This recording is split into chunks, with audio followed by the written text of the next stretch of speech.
नमस्कार जय जगन्नाथ आपणों आज मु पुणी गोटे नुआ भिडियो आनी आज मु आपण आनी शाढ़ी आम किपर सहजरे पिको कर आउ फल भी लगे पार आपण घरे बसिक छोट छोट काम भी आराम से करें।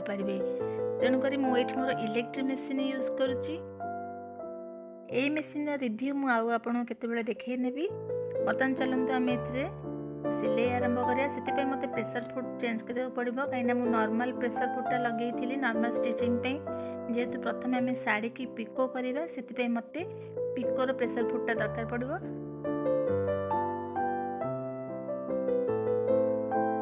प्रथम शाढ़ीटा को एमती हाथ रे मोड़ी देथिबे। एटा मोड़ी देले ताकि सहज हम कहीं प्रथम आम मोड़िले ही तार लाइनटा ही ठीक रहिबो। आउ जते बेले भी ए मशीन आपण पिको करूछंती हाफ इंच गैप करके मशीन चलेबे नहले कपड़ाटा भीतर को टाणी नबो। बस एमती टिके हाथ रे साइड रे कपड़ा हल्के की धरिबे सेटा मन मन टाणी ही नै जिवो। आपण शेष पर्यंत कपड़ाटा को एमती धरिबे।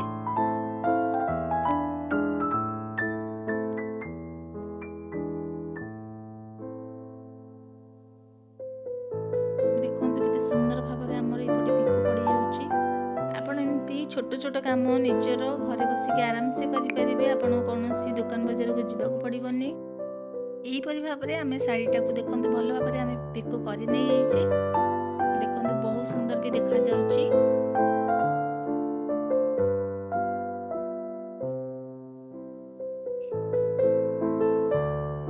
चलतु आम ए शाढ़ी रे फल पकेबा।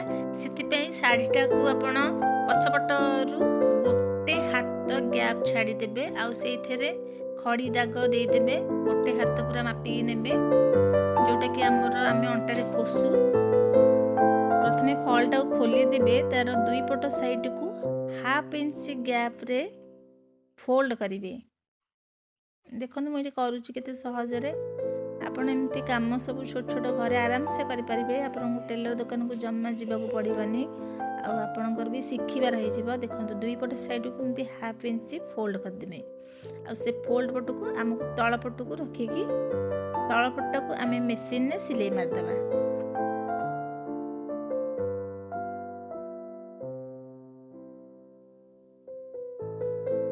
आम पुणी प्रेशर फुडटा को चेंज करवा जेहेतु आम पिकोर प्रेशर फुडटा पकई जेहेतु आम पिको सरी जाइए पिकोटा बाहर कर देकी बर्तमान नॉर्मल प्रेशर फुडटा को दबा जोटा कि हमारा नॉर्मल सिलाई हुए। जदि आप सिलाई शिखापी चाहते सिलाई विषय कौन से डाउट आपणकर अच्छी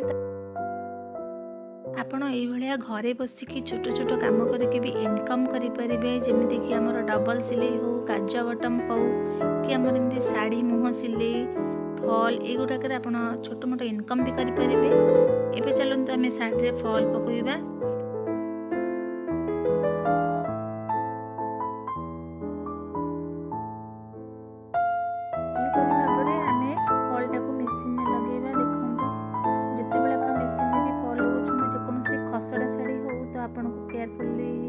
करने पड़ो कहीं जदि आप शाढ़ी और फल दुईटा को मिसेक न रखिए हुए तो खाली फल पर सिलाई पड़ शाढ़ी रे गैप रही। तेणुक देखिकी तलपट शाढ़ी आ ऊपर फल दुईटा को मिसेक ही फल पके। ये आमर सरी जाइए मेसीन काम।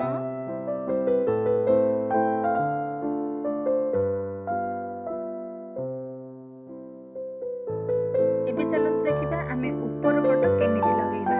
तो प्रथम आम एमती शाढ़ीटा को भल भाव में खोलीदेवा। मुझे टेबुल पर पकई आप टेबुल टू बेटर हम तले जदि भल कि शाढ़ीटा खोलिकी पकेबे।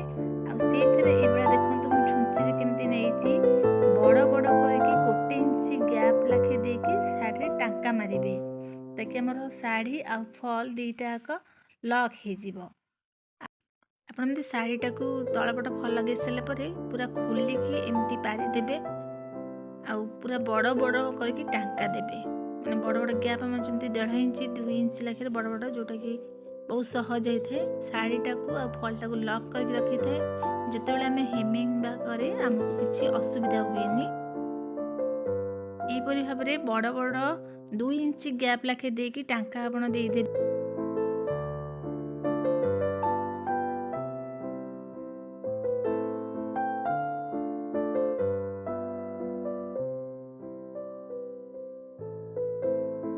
एठी हमर साड़ी आ फॉल पूरा लॉक हो जाइए देखो जमा खोलबनी।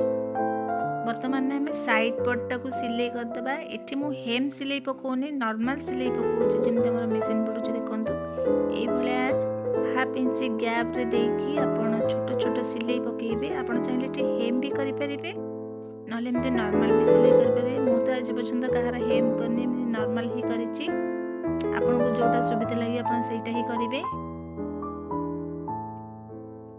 देखंतु ऊपर पट फॉल लगे सहज उपाय आपण साड़ीटा को डबल फोल्ड करदे। गोटे फोल्ड करेंगे तापर आउ गोटे फोल्ड करदे। डबल फोल्ड करदे आपणकर हाथ मुठारे आपणकर साड़ी रही जीवो जोटा कि आपण को हेम बा नॉर्मल सिलाई पकेया को सहज हबो। देखो मुठी करूची आपन को देखै कि स्टेप बाय स्टेप मते फॉलटा पकेया को मात्र 10 रु 15 मिनिट लागे।